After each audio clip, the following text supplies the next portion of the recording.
Bonjour, alors aujourd'hui, comme la vidéo l'indique, il s'agit de l'ouverture d'une console des plus vendues des années 90, la Sega Mega Drive, qui se sera vendue à 40 millions pratiquement d'unités, juste en dessous de la Super Nintendo.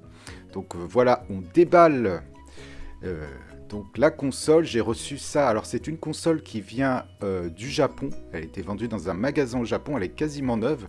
On voit derrière, voilà, en gros plan, comment elle se présente. La console donc sur la tranche, voilà. Donc c'est uniquement une version vendue pour l'Asie, Taïwan, le Japon. Donc voici le carton, l'emballage en polystyrène. Je vais l'ouvrir en direct, voilà, magnifique. Donc on reconnaît la console sur le côté, la manette en forme de haricot.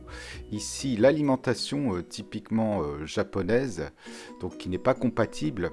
Mais c'est pas grave parce que je vais utiliser l'alimentation d'une Sega Mega Drive japonaise, ma première Sega Mega Drive que j'avais achetée dans les années 90. Voici la notice, donc en japonais aussi, tout emballé, voilà. Je vais la laisser dans sa pochette plastique, il y a peu d'intérêt, c'est tout en japonais à l'intérieur.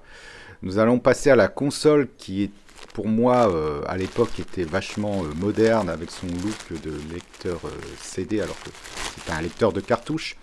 La façade avant, elle est avec son plastique piano black et ses lettres en or, 16 bits en or, qui lui donne un côté très futuriste.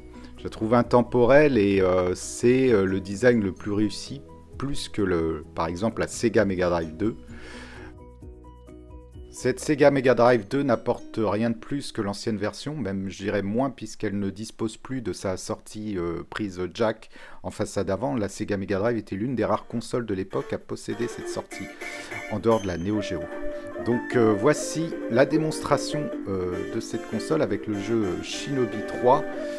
Pour être complètement honnête, le jeu n'a pas fonctionné de suite parce qu'il se trouve avec le temps, la cartouche et les sorties, les connectiques se sont oxydés. Alors, je donne une petite astuce pour ceux qui ont des vieilles consoles à cartouche.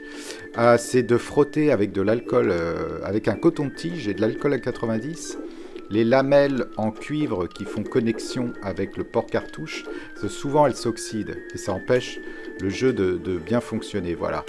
Et donc, ce fut le plus gros succès de Sega en termes de console. Elle ne fut que dépassée par sa concurrente, la Nintendo, avec la Super Nintendo.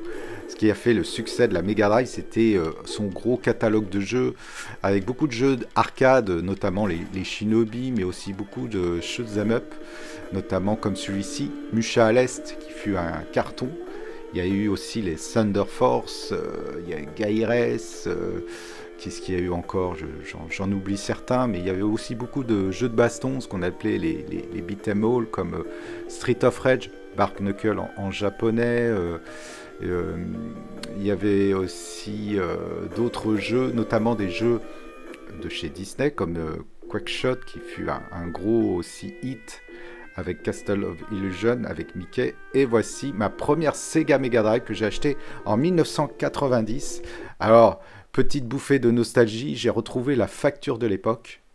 Alors bien évidemment, j'ai masqué en rouge le nom de famille et l'adresse. C'est une console qui a été achetée donc le 18 avril 1990, il y a près de 32 ans, à Paris, boulevard Voltaire.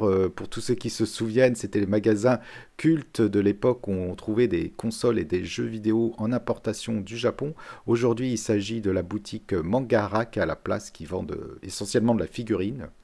Alors tout ceci paraît désuet puisqu'entre-temps est sortie la Sega Mega Drive Mini qui reprend les plus gros hits du catalogue de jeux de cette console. Mais bon, l'authentique, la vraie console restera toujours pour les puristes ce qu'il faut posséder. Et puis pour tous les nostalgiques du boulevard Voltaire, tous ceux qui se réunissaient soit le mercredi après-midi ou le samedi après-midi, j'espère que ça vous rappelé de bons souvenirs. Nous arrivons à la fin de cette présentation. Quant à moi, je vous dis peut-être à bientôt pour une prochaine vidéo.